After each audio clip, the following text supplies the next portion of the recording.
Sizlar bilan bugun biz Visual Studio 2026 dasturida C# dasturlash tilidan foydalangan holatda dastur yaratish va dastur ichida o'zgaruvchilardan foydalanishni ko'rib o'tamiz.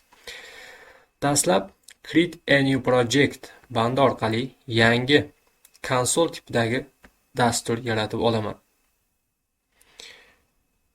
Dasturga dastur 3 nomini beramiz va Next tugmasini bosaman. Framework.net 10 tanlangan. Create tugmasini bosaman.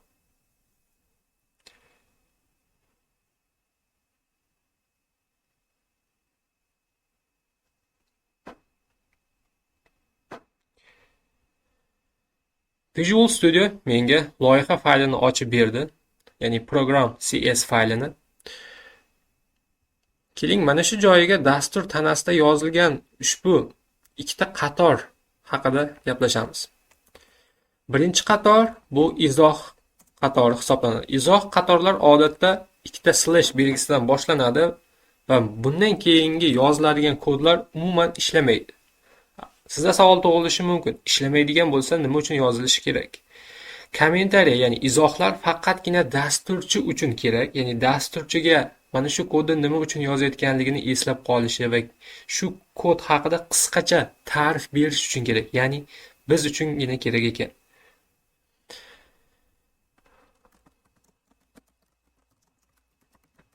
Mana bu holatda izoh yozdim. Ikkinchi qatorda esa konsolga, ya'ni qora ekranga ma'lumot chiqarmoqchiman. Bu yerda konsol sinf, WriteLine esa metod hisoblanadi. Bu WriteLine metodi konsol klassini ichida joylashgan va tabiiyki bu metod bitta argumentga ega va mana shu argumentga berilayotgan ma'lumotni ekranga chiqarib beradi.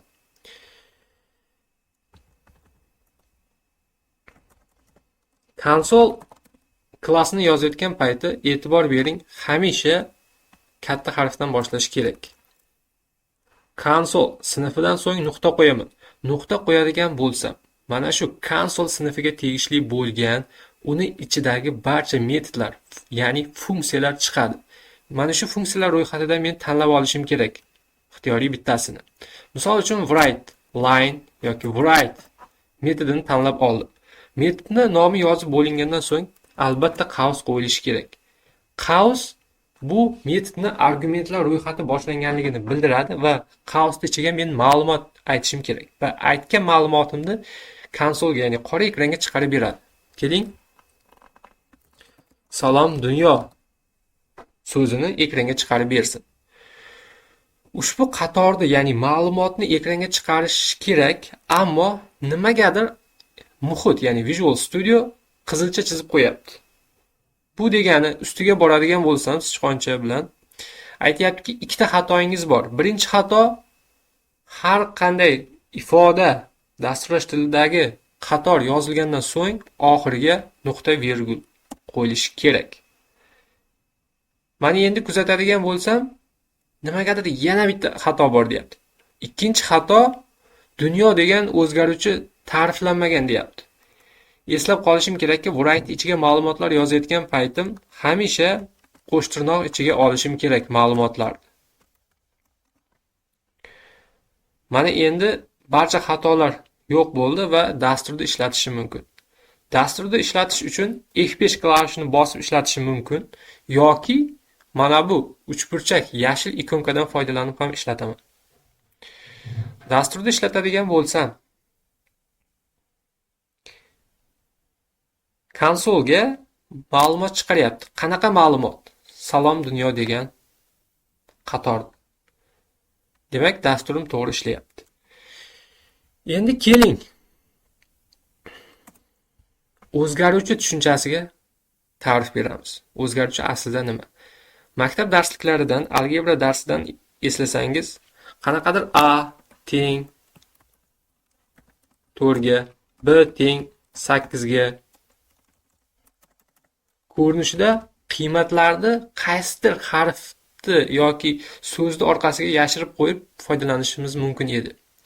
Ya'ni o'zgaruvchi mana shu narsa ekan. Ya'ni qiymatlarni biror bir so'zlar orqali ifodalash. Demak, A 4 ga teng, B 8 ga teng. Ammo mana bu yerda Visual Studio'ning aytishi bo'yicha xatolik mavjud. Qanaqangi xato? A degan o'zgaruvchi ta'riflanmagan. Buni ta'riflashim kerak. Qanday ta'riflayman o'zgaruvchini? Ya'ni o'zgaruvchiga berilayotgan qiymat turiga qarab turib, men o'zgaruvchini turini aytishim kerak. Misol uchun, A ga int turini beraman. Xato yo'q bo'ldi. Nega? Chunki A ga berilayotgan qiymat butun son. Butun sonlarni biz int tipida deb eslab qolamiz va bundan keyin qachondir butun sonlarni o'zgaruvchi ko'rinishida saqlamoqchi bo'lsam, faqat int ishlatishim kerak ekan. Demak, tabiiyki B ham int, ya'ni bu ham butun son. S teng 4,7 ga. Mana shu joyda C o'zgaruvchisiga qiymat berayotgan paytim haqiqiy sonni beryapman. Butun son emas. Butun son bo'lganda int kalit so'zi yordamida ta'riflar edim. Haqiqiy son bo'lganligi uchun double kalit so'zi yordamida, ya'ni haqiqiy son turida deyishim kerak ekan. Keyingi o'zgaruvchim o'zgaruvchisi va bunga qiymat berishim kerak. Qiymat berayotgan paytim keling gloss degan matnga teng bo'lsin. Va endi o'zgaruvchisining turi nima bo'ladi desangiz, o'zgaruvchisining turi string tipida bo'ladi. Ya'ni string degani yozuvlarni saqlashga yordam beradi ekan. Bizda yana shunday turimiz ham bor ekan. Ya'ni f teng qanaqadir belgicha dollar belgisi. Endi buni qanday ta'riflayman desangiz, bu char turida, ya'ni belgi. Odatda belgilarda qonun qoidasi bo'yicha faqatgina bitta belgidan iborat bo'lishi kerak. Agar bu ikkita bo'lib qolsa, bu char bo'la olmaydi, ya'ni belgi bo'la olmaydi. Bu matnga aylanib qoladi va bir tirnoq, ya'ni apostrof emas, balki qo'sh tirnoq ishlatishga to'g'ri kelib qoladi.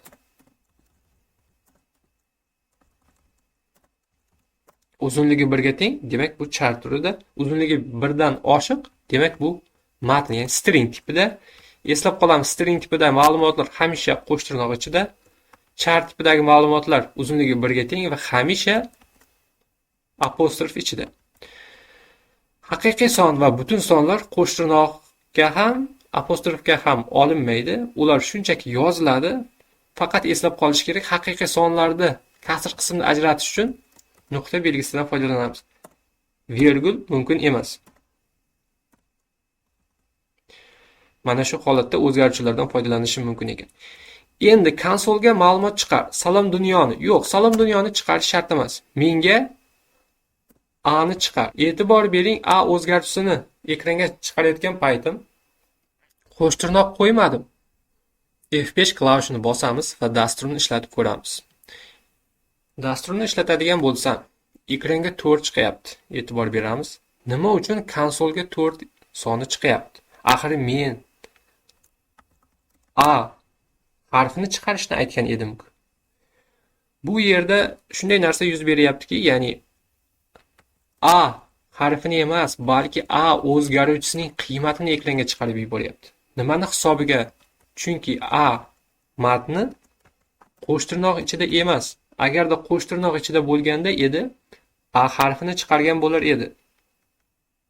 Qo'sh tirnoq ichida bo'lmasa, demak A matnni kompyuter o'zgaruvchi deb tushunadi va uning qiymatini ekranga chiqarmoqchi bo'ladi.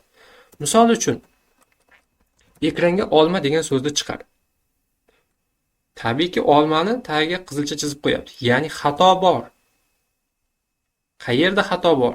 Ya'ni olma birinchidan qo'sh tirnoq ichiga olinmagan. Qo'sh tirnoq ichida bo'lganda edi, ekranga olma so'zini chiqarib berar edi. Ammo qo'sh tirnoq ichiga olinmaganligini hisobiga olma o'zgaruvchisi bor va olma o'zgaruvchisining qiymatini chiqaraman. Ammo olma o'zgaruvchisi yo'q. Demak, men qandaydir olma o'zgaruvchisini e'lon qilishim kerak va u nimagadir teng bo'lishi kerak. Mana shu holatda ishlatadigan bo'lsam, konsolga olma o'zgaruvchisining qiymatini chiqarib beradi. Mana bu holatda. Endi o'zgaruvchiga nom tanlayotganda qanday nom tanlaganim yaxshiroq.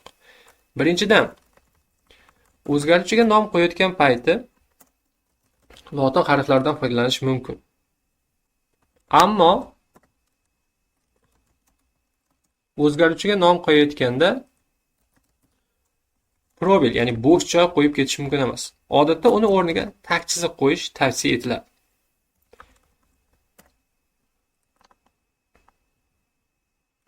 O'zgaruvchiga nom qo'yayotganda o'zgaruvchi nomi raqamdan boshlanishi mumkin emas. Raqam ishlatishingiz mumkin, ikkinchi belgisidan boshlab keyingi belgilarda foydalanish mumkin.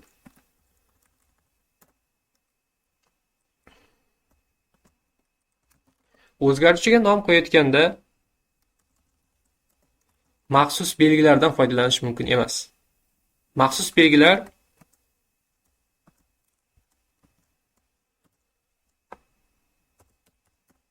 mana bu ko'rinishdagi belgilar va bulardan foydalanish mumkin emas o'zgaruvchiga nom qo'yayotganda.